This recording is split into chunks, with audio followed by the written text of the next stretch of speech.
Hi, and welcome to the show Podium. And we're on session 043. And I've got a lovely story to tell you, so let's just dive straight into the session, which is pointing to human connection, authentic relatedness or bond. Last week I was in Spain for the Viva event, which is a 3 Principles conference, and it's such amazing fun.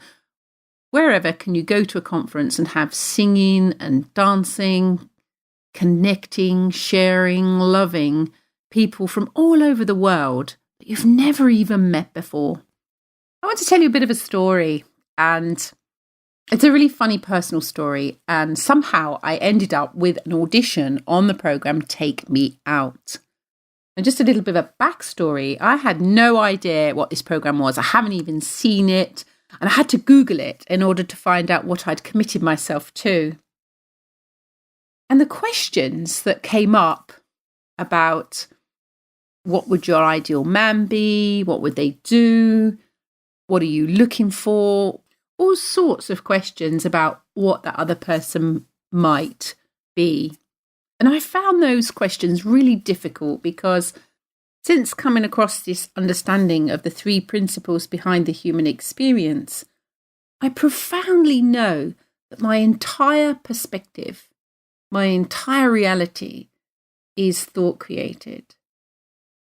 And it lives within consciousness. So it has to be consciously created from the inside and is never a product of the environment or circumstance that I'm in. So questions about what it is I want in life or I need in life, they're really difficult for me to answer these days. And I had to kind of fumble my way through that, saying things like, well, I don't need anybody per se. I'm not wanting to have that special person in my life from a perspective of lack. I know that I'm whole and complete as a human being. And actually, I love my life. So you can imagine when I got the opportunity to go on a program called Take Me Out, I did find the questions difficult. But one question that came up, which I didn't find difficult to answer, is what is your biggest turn-off? And that has to be around presence. There is nothing worse than talking to somebody and in their mind they're somewhere else. And I know it's innocent and I know I still do that, but I am aware of it and I can see it and feel it if I'm not present in the room with somebody.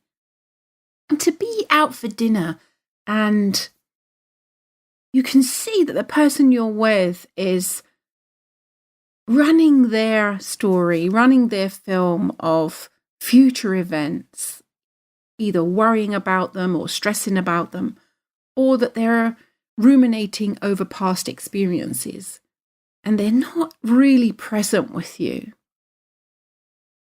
And that happens pretty much most of the time. We live in an age of digital technology, so our concentration span appears as human beings to be less and less, and there is so much opportunity to be distracted. The phone is almost like a magnet begging you to pick it up to check your Facebook likes or your LinkedIn chat. Whatever the interference, it takes you away from the present moment and the richness of that connection with another human being. And for me, I find that the most precious gift anyone can give anyone is presence of mind. And then just taking that to another level, and I know that I do this and I'm still very aware of it now, is that when I'm listening, am I listening like I would a piece of music, deeply, authentically connecting and hearing the sounds and then making sense of those vibrations through my own expression? Or am I already playing my story of what it is I'm going to say? So am I listening to agree with them? Am I listening to disagree with them? Am I listening to affirm? Yeah, I see, yeah. Am I listening to prove myself? Am I listening to seek their approval in my next sentence? Am I listening to get them to like me? And there's all of this going on, and we don't really hear where that person's coming from.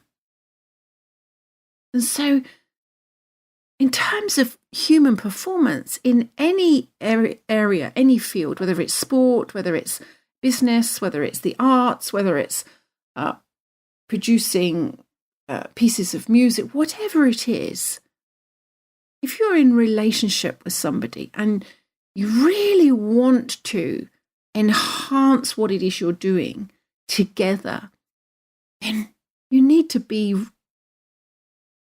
deeply connected in the moment and very present. Because what I've seen is that you can tap into the creative process as a pair, as a group, in a more fluent and abundant way when you're not bringing all of your own personal agenda to the situation.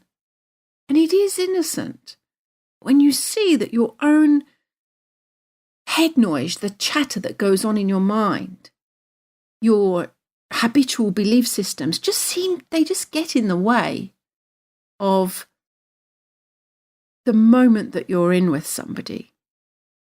And it prevents you from both exploring what's possible for you as a spiritual being having a human experience. And that's the space out of which all these great ideas come from. And they just pop in. They're thoughts never thought before. And it might be something about your training program. It might be something about skill development. It might even be a strategy in order to help progress a particular athlete. But it's come out of the spaciousness. It's come out of a deeper connection to the source of what and who we are, and not what we think we are. For me, that's incredibly powerful, and I really hope that you can get a sense of what it is I'm pointing to here. I hope you've enjoyed the show. It's been lovely to share with you. And we have some really great special guests coming up in the shows in the next coming months, including Rudy Kennard, Michael Neal, and Andy Winter. So do keep your subscription, and you can also find all of these podcasts, which are free, on my website very soon on www.class-performance.com. If you would like to learn more about my transformative performance coaching programs, to take a look together about an area of your life which you would like to see some clarity around and some change, then get in touch on denise.holland@class-performance.com. And that just leaves me to say thank you so much for listening, and I look forward to sharing with you again soon. Bye-bye.